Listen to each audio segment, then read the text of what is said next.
Hi, everyone. My name is Ariel Turner. I am the founder and coach with True You Recovery Coaching. This is an installment of the podcast for the True You Recovery Coaching series. It's been a couple weeks since I've posted a podcast. I've been dealing with some health issues, but I am feeling better and doing well, ready for today's episode.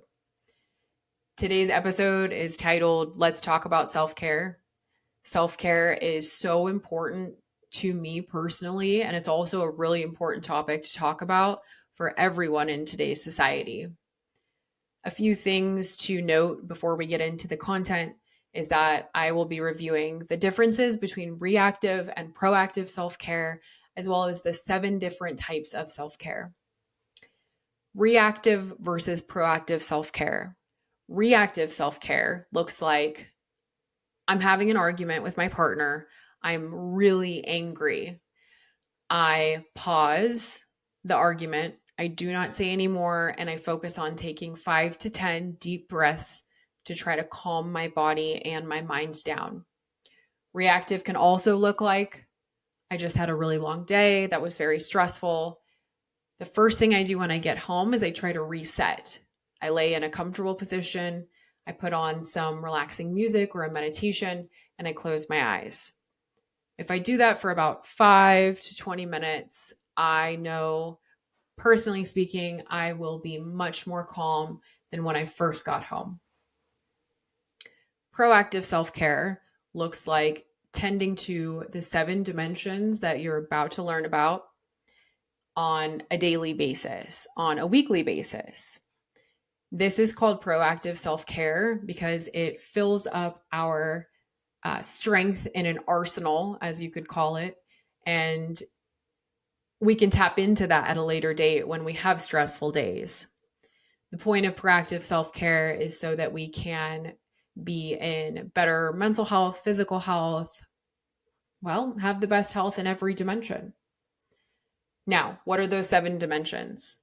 We have emotional self care, physical, mental, social, spiritual, practical, and professional. Emotional self care sounds like some of the previous examples that I gave you. Physical self care, which by the way is not to be confused with hygiene, personal hygiene. Personal hygiene is brushing your teeth, brushing your hair, tending to the cleanliness of your body.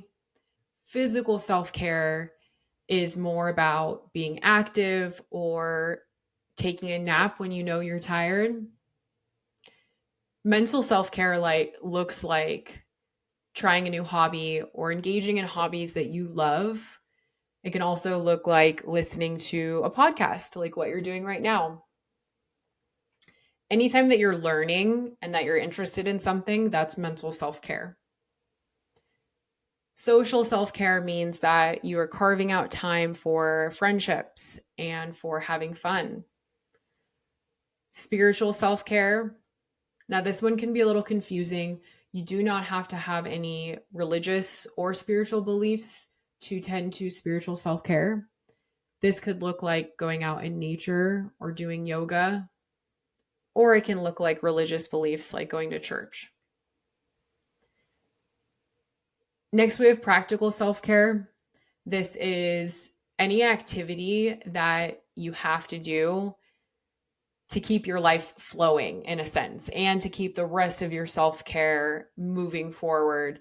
So, cleaning and meal prepping would be great examples of practical self care. Lastly, we have professional self care. This can look like taking a lunch break for my workaholics out there. This can also look like taking what we call a mental health day when you have a lot going on and you just need to reset.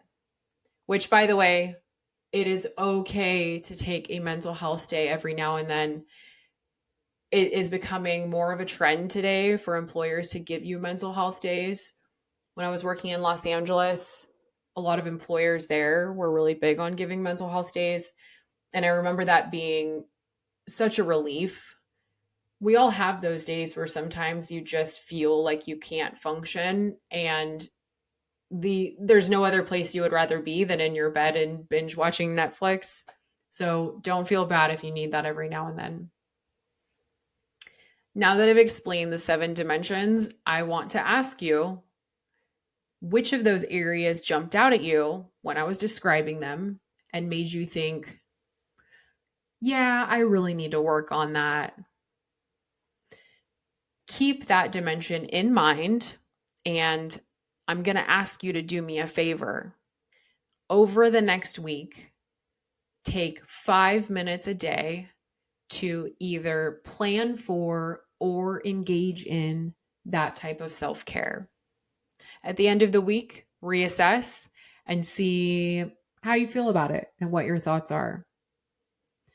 It's important that we have a conversation about self care.